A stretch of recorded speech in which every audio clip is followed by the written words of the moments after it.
यहाँ पे ये कट हो जाती है, यहाँ पे कट हो जाती है, तो क्या होगा, मतलब ये eight the level of semi circular canal यहाँ पे कट हो जाएगी, तो अपना नर्व टू स्टेपिडियस रिफ्लेक्स भी चला जाएगा। तो क्या होगा, अगर यहाँ पे कट हो जाएगी तो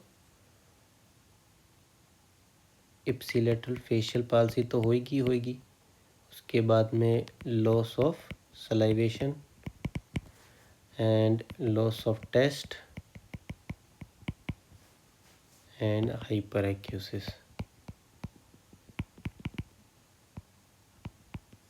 हाइपर एक्यूसिस भी हो गया, ठीक है। उसके बाद में at the level of geniculate ganglion, अब बच्चा ही क्या है, अगर जेनिकुलेट गैंग्लियन के लेवल पे भी अगर नर्व अगर डैमेज हो गई है, तो सबसे ऊपर कौन सी ग्लैंड को सप्लाई कर रहा था, लैक्राइमल ग्लैंड को, तो भैया उसके आंसू भी नहीं आएंगे, मतलब लैक्राइमलिया सॉरी क्या बोलते हैं उसको, loss of tears, loss of tears, ठीक है। तो ये सोचो कि अगर मतलब अगर क्वेश्चन में दिया हो ना, क्वेश्चन में अगर लॉस ऑफ टीयर्स दे दिया, मतलब ड्राई आइज दे दी, तो कुछ नहीं सोचना, मतलब जेनिकुलेट गैंग्लियन के वहाँ पे सेवंथ नर्व कट चुकी है, ठीक है। ये समझ में आ गया ना, कौन से लेवल पे सेवंथ नर्व डैमेज होगी तो क्या क्या फीचर्स आएंगे। अब आपका जो सुबह वाला क्वेश्चन था वो बताता हूँ आपको, ठीक है। सेवंथ नर्व के अपर मोटर न्यूरॉन लेजन और लोअर मोटर न्यूरॉन लेजन में फेशियल पाल्सी में क्या क्या फीचर्स आएंगे और कैसे कैसे आएंगे। सबसे पहले एक स्टेटमेंट जो आपका मैं बता देता हूँ, वो आप दिमाग में बिठा लो सदा सदा के लिए, कि अपर face, upper half of face getting nerve supply from both sides of cerebral cortex,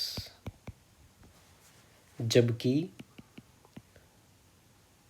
lower half of face only gets supply from opposite side।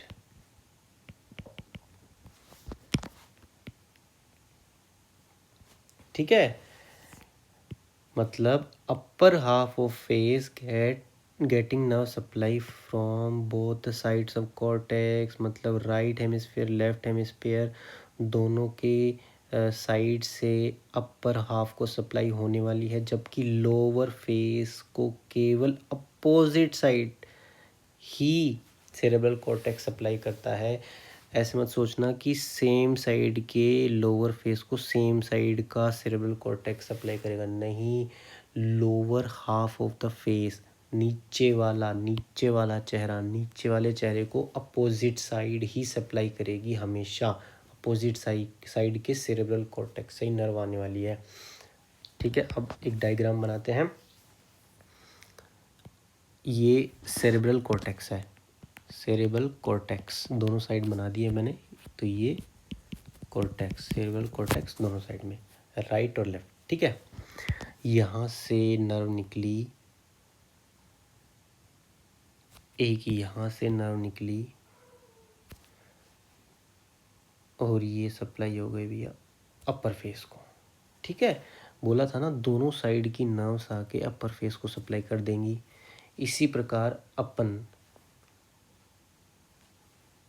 इस साइड से एक नर्व लाते हैं और एक साइड से एक नर्व लाते हैं, अपर फेस को सप्लाई कर दो, ठीक है। अब लोअर फेस को सप्लाई करते हैं अपन।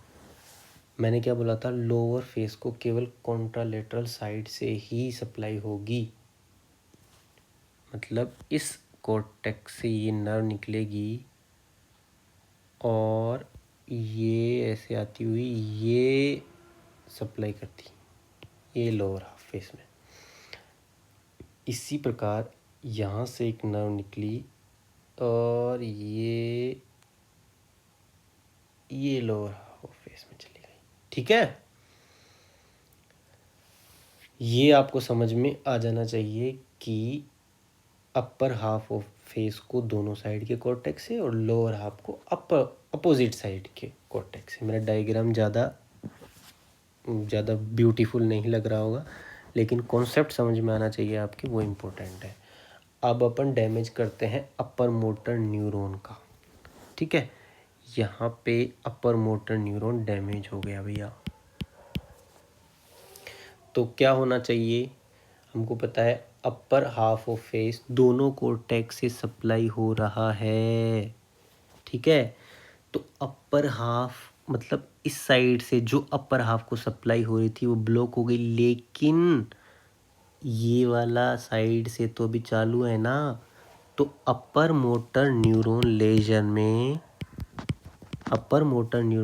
में कभी भी अपर फेस पैरालाइज नहीं होता है, क्योंकि वो तो अपोजिट साइड से भी सप्लाई होगा। मतलब इस साइड का कोर्टेक्स गया तो इस साइड का cortex upper half of face को सप्लाई करेगा दोनों साइड में, इस साइड भी कर रहा है और इस साइड भी कर रहा है। ठीक है, दोनों साइड से सप्लाई होता है अपर फेस। समझ में आ गया। अब करते हैं अपन लोअर मोटर न्यूरॉन पाल्सी। ये लोअर मोटर न्यूरॉन पाल्सी हो गई। Lower neuron palsy, lower motor neuron lesion होगा तो जैसे कि हमको पता है कि लोअर मोटर न्यूरॉन हमेशा न्यूक्लियस के नीचे होता है, जो नर्व्स न्यूक्लियस से निकलती हैं वहाँ होता है। तो अब एक साइड का सारा फेस चला जाएगा, अपर हो चाहे लोअर हो, सारा जाने वाला है। अब नहीं बचेगा, क्योंकि अब तो नर्व ही कोई नहीं बची ना, कोई बैकअप ही नहीं बचा। डायरेक्ट यहाँ से यही कट हो गया, यही कट हो गई। अब यहाँ से ये नर्व कहाँ से कहाँ कैसे सप्लाई करेगी, नहीं करेगी, ये भी नहीं करेगी, ये भी नहीं करेगी। तो एक साइड का पूरा फेस चला जाएगा। इप्सिलेटरल फेशियल पाल्सी, इसी को ही बेल्स पाल्सी बोलते हैं। ठीक है, ये समझ में आ गया ना आपके। अब तो अपर मोटर न्यूरॉन लेजन में क्या हुआ और लोअर मोटर न्यूरॉन लेजन में क्या हुआ, अब आपके अच्छे से समझ में आ गया। अपन लिख देते हैं कि अपर मोटर न्यूरॉन में contralateral paralysis of lower half of face only. समझ में आया ना, lower half of face only ही तो पैरालाइज होगा, क्योंकि ऊपर वाला तो दोनों पार्ट से सप्लाई हो रहा है, ऊपर वाला तो दोनों।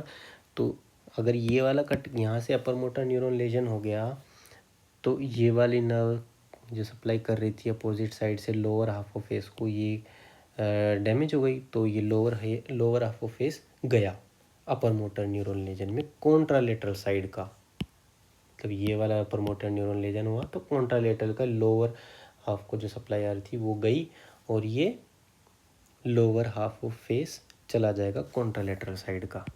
ठीक है, जब लोअर मोटर न्यूरॉन लेजन होगा तो ipsilateral facial palsy complete, same side की कंप्लीट पाल्सी, और also known as Bell's palsy.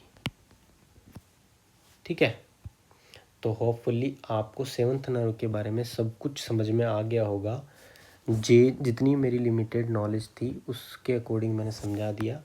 बाकी आप काफ़ी इंटेलिजेंट हैं, आप भी उसको थोड़ा समझने की कोशिश करें, और आप तो काफ़ी कुछ पहले से जानते ही हैं। Thank you.